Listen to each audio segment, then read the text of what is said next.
Now at verse 7, we see that God overtures Israel to trust him.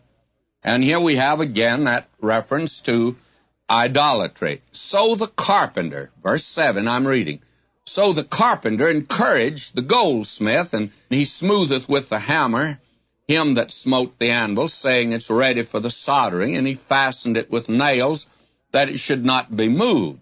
Now, in an emergency, there were those that hammered them out a god, that is, a temporary idol. But now God says, verse 8, But thou, Israel, art my servant, Jacob whom I have chosen, the seed of Abraham my friend. In other words, God now turns to Israel to comfort them in their distress. He says, instead of hammering you out an idol, why not turn to the Lord? And after all, he knows you're a sinner, and he still calls them Jacob. Jacob meant the crooked one.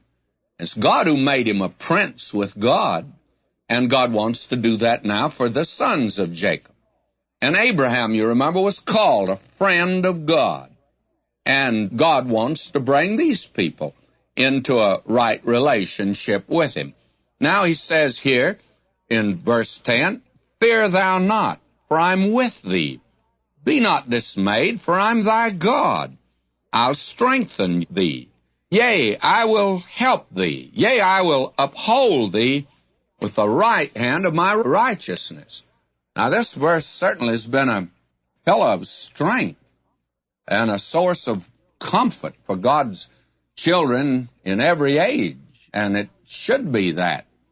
Now he says here as he moves on that if they attempt to oppose God, that would be the very height of folly, because time's going to reveal that, because we're moving toward a day when all these adjustments are going to have to be made. Now here in verse 13, this is a very remarkable verse, For I, the Lord thy God, will hold thy right hand, saying unto thee, Fear not, I'll help thee.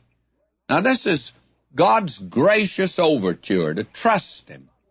What comfort that is. God wants to take us into his confidence, enable us to walk with him, to have fellowship with him, to know him.